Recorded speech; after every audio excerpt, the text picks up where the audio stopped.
அனைவருக்கும் வணக்கம். இன்றைக்கு ஸ்லாஷ் 2025ற்கான எக்ஸாம் ப்ராசஸ், அதாவது எக்ஸாம் ஹால்குள்ளே நுழைஞ்ச உடனே மாணவர்களுடைய வருகை பதிவை எப்படி பதிவு செய்யணும், அடுத்ததாக வருகை பதிவை பிடிஎஃபாக கன்வெர்ட் பண்ணி எப்படி டவுன்லோட் பண்ணணும், சீட் அரேஞ்ச்மெண்ட் எப்படி பண்ணணும், அடுத்து எஃப்ஐ ஃபார்ம் ஃபில் பண்ணுறது எப்படி அப்படின்றத இந்த வீடியோவில் பார்க்க போகிறோம். ஸோ வீடியோக்குள்ளே போகிறதுக்கு முன்னாடி நீங்கள் நம்ம சேனலுக்கு நியூ வியூவராக இருந்தால் கண்டிப்பாக ஒரு சப்ஸ்கிரைப் பண்ணிக்கோங்க. ஃபஸ்ட்டு கூகுளுக்குள்ளே போங்க. கூகுளில் சர்ச்சில் எப்பவும் போல் எமிஸ் டைப் பண்ணி டச் பண்ணுங்கள். சர்ச் பண்ணால் நம்மளோட யூசர் நேம் பாஸ்வேர்டு கேட்கும். ஸோ யூசர் நேம் பாஸ்வேர்டு கொடுத்து சப்மிட் பண்ணுங்கள். சப்மிட் பண்ணால் நம்மளுடைய ஸ்கூல் ஐடிக்குள்ளே நம்ம வந்துடுவோம். ஓகேங்களா? ஸோ மேலே பிங்க் கலரில் ஸ்லாஷ் 2025 ஆப்ஷன் இருக்கும். அதில் கடைசி ஆப்ஷன் ஸ்லாஷ் 2025ன்ற ஒரு ஆப்ஷன் இருக்கும். ஸோ அதை டச் பண்ணுங்கள். டச் பண்ண உடனே கிளாஸ் எந்த கிளாஸுன்னு கேட்கும். 3rd, 5th, 8th. ஓகேங்களா? இந்த 3 வகுப்பில் நீங்கள் எந்த வகுப்பிற்குரிய ஸ்லாஷ் எக்ஸாம் நடத்துகிறீங்களோ அந்த வகுப்பை நீங்கள் என்ன பண்ணுங்கள், செலக்ட் பண்ணுங்கள். செலக்ட் பண்ண உடனே நமக்கு என்ன வருங்க, அந்த கிளாஸுடைய நேம் லிஸ்ட்டு, ஸ்டூடெண்ட்டுடைய லிஸ்ட்டு வரும். ஓகேங்களா? அதை நல்லா ஸ்க்ரோல் பண்ணி பார்த்தீங்கன்னா லாஸ்ட்டாக பிஏன்னு இருக்கும், ப்ரெசண்ட்டு ஆப்சண்ட்டுன்னு இருக்கும்.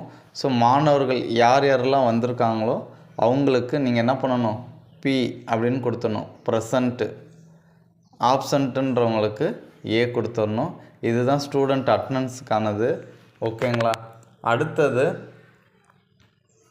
இந்த ரெட் இருக்குது பார்த்தீங்களா, இந்த ரெட்டை டச் பண்ணிங்க அப்படின்னா சீட்டிங் அரேஞ்ச்மெண்ட் வரும். மாணவர்கள் எப்படி உட்காரணும் அப்படின்றதுக்காக, அதாவது எஸ் டைப்பில் உட்கார சொல்லியிருப்பாங்க. ஏன்னா கொஸ்டின் நம்பர் எல்லாருக்குமே ஒரே மாதிரியான கொஸ்டின் கிடையாது. மாணவர்களுக்கு டைப் வேறு வேறையாக இருக்கும். ஸோ அதற்கேற்றவாறு சீட் அரேஞ்ச்மெண்ட் பண்ணணும். ஓகேங்களா? ஸோ அப்போ அந்த ரெட் கலரை டச் பண்ணிங்கன்னா நேம் லிஸ்ட் வரும். ஸோ அதில் எப்படி அரேஞ்ச் பண்ணியிருக்காங்களோ அதே மாதிரியே நீங்கள் மாணவர்களை எக்ஸாம் ஹாலில் உட்கார வைக்கணும். ஓகேங்களா? அடுத்தது க்ரீன் இருக்குது. ஸோ இந்த க்ரீனை நீங்கள் டச் பண்ணிங்க அப்படின்னா நீங்கள் மாணவர்கள் யார் யாரெல்லாம் ஸ்லாஷ் எக்ஸாம் எழுதுனாங்களோ அந்த வருகை பதிவு பிடிஎஃபாக நம்ம கன்வெர்ட் ஆகி நமக்கு டவுன்லோட் ஆகும். ஓகேங்களா? அதை எடுத்து நம்ம சேவ் பண்ணி வச்சுக்கணும். அடுத்தது எஃப்ஐ ஃபார்ம் ஃபில் பண்ண சொல்லியிருக்காங்க.